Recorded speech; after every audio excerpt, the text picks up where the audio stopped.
एक शेफ आई हुई थी। उन्होंने मेरे घर में जो देसी घी पड़ा था उसके अंदर बर्फ़ डाल दी। मैंने कहा क्यों तुम मेरे घर की देसी घी को ख़राब कर रही हो? वो बोली आपने कभी देसी घी के अंदर बर्फ़ डाली है? मैंने कहा नहीं। कौन भला देसी घी के अंदर बर्फ़ डालता है? मुझे तो नहीं लगता कोई भी डालता होगा। तो वो बोली सुनो, मैं एक बड़े होटल की शेफ़ हूँ, मैं ऐसे तो तुम्हारे घर की चीज़ ख़राब कर नहीं दूँगी। लेकिन मैंने कहा ख़राब तो ये हो ही चुकी है, इसके अंदर तो पहले ही आपने बर्फ़ डाल दी है। देसी घी के अंदर पानी की कोई चीज़ तो देसी घी को ख़राब कर देगी। तो उन्होंने कहा मेरे ऊपर भरोसा करो। उन्होंने क्या करा, एक लगभग 200 ग्राम के आसपास देसी घी लिया और बर्फ़ से पूरा का पूरा देसी घी जमा दिया और उस बर्फ़ से इस देसी घी को रगड़ने लगे। आगे की प्रक्रिया बताने से पहले दोस्तों आप ये ज़रूर बताएं दुनिया के कौन से कोने से आप ये वीडियो देख रहे हैं, ताकि हम आपको थैंक्स कर सकें। पिछला थैंक्स जाता है रूपाली जी को वेस्ट बंगाल से और कृष्णा जी को उदयपुर से। आपने देखा कैसे उन शेफ ने बोला कि हमें इस देसी घी को बर्फ की मदद से जमाना होगा, और उसके बाद उन्होंने क्या करा, इसमें लगभग 2 कटोरी के आसपास मैदा डाल दिया। मेरे को अब लगा कि ये देसी घी खराब नहीं कर रही, जरूर कुछ बना रही हैं। लेकिन यह पानी वाला घी से कैसे कुछ बन सकता है? मैं उनसे बार बार पूछता रहा, ये पानी वाला घी तो खराब हो चुका है। उन्होंने लेकिन उसके बाद इसमें लगभग आधे कप के आसपास दूध डाल दिया। मैंने कहा मैडम पहले ही घी खराब हो गया है, फिर मैदा डाल दिया है, अब दूध भी खराब हो जाएगा, आप तो सब कुछ खराब ही कर दोगी। और उन्होंने एक इसको पूरा अच्छे से गूंथ लिया। मैंने कहा अब तो मुझे लगता है ये गूंथा क्या है, तो कुछ रोटी बन रही होगी, कुछ पराठा बन रहा होगा, लेकिन ऐसा कुछ भी नहीं हो रहा था दोस्तों। जब लास्ट रिजल्ट देखने को मिला मुझे यकीन नहीं हुआ कि जमे हुए घी से इस काम में भी हम इसे ले सकते हैं। उन्होंने क्या करा, लगभग आधा लीटर के आसपास इसमें डाल दिया पानी, और ये जो गुथा हुआ आपने देखा था मैदा और घी का पेड़ा था, इसको पानी पानी कर दिया। आधा लीटर के बाद इन्होंने क्या करा, आधा लीटर लगभग और भी डालने की सोची।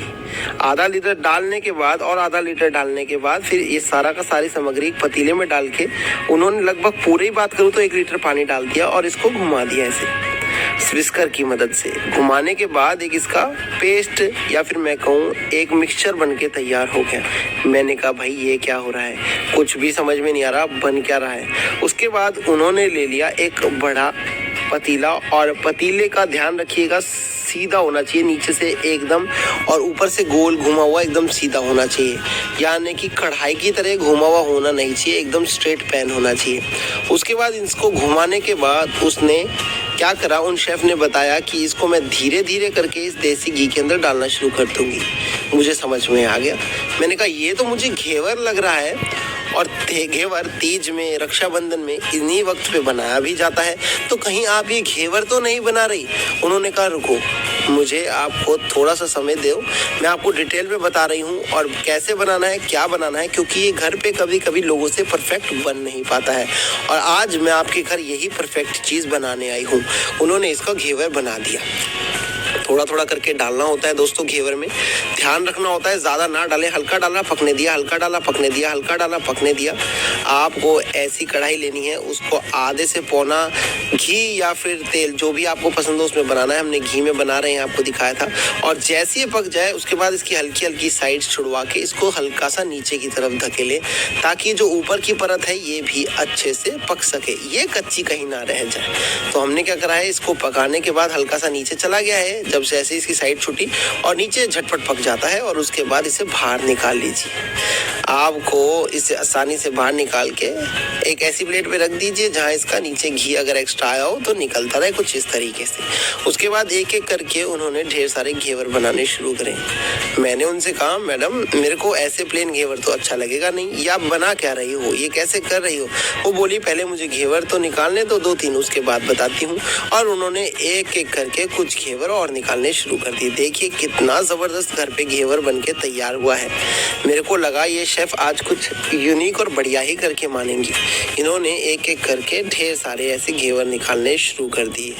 मैं आपको दिखा चुका हूँ इसे बनाने की प्रक्रिया क्या है, तो मैं आपको एक साथ दिखा देता हूँ इन्होंने कितने सारे घेवर बना दिए। इन्होंने लगभग 6 घेवर, 8 घेवर, 10 घेवर बना दिए इतने मिश्रण से।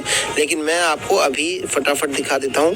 ये देखिए हमारे लगभग 6 के आसपास घेवर बन के निकाल लिए हम लोगों ने।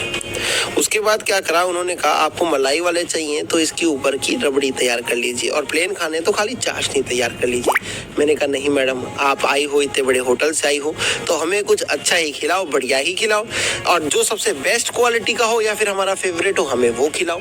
तो बोलिए आपका फेवरेट क्या है? मैंने बताया मुझे तो रबड़ी वाला अच्छा लगता है। तो उन्होंने लगभग 1.25 लीटर के आसपास दूध डाला और उसकी रबड़ी बनाने के लिए इसमें साथ ही में जब ये पक के थोड़ा कम हो गया तो 10-1 मिनट के बाद थोड़ा मिल्क पाउडर भी डाल दिया।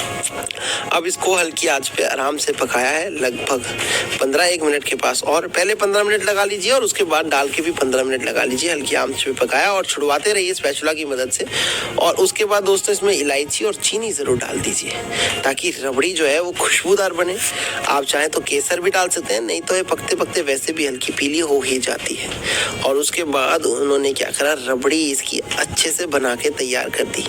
चीनी डाल दीजिए और उसके बाद एकदम ज़बरदस्त बनके तैयार होता है। तो दोस्तों मेरे को बहुत ही अच्छा लगा जब ये तैयार हुआ, और आप अब देख लीजिए कि रबड़ी कितनी अच्छी और गाढ़ी बन गई है। बस रबड़ी को साइड में ठंडा होने छोड़ते हैं और चाशनी तैयार कर लेते हैं, जिसके लिए हमें 1 कटोरी चीनी चाहिए और 1 कटोरी पानी चाहिए था।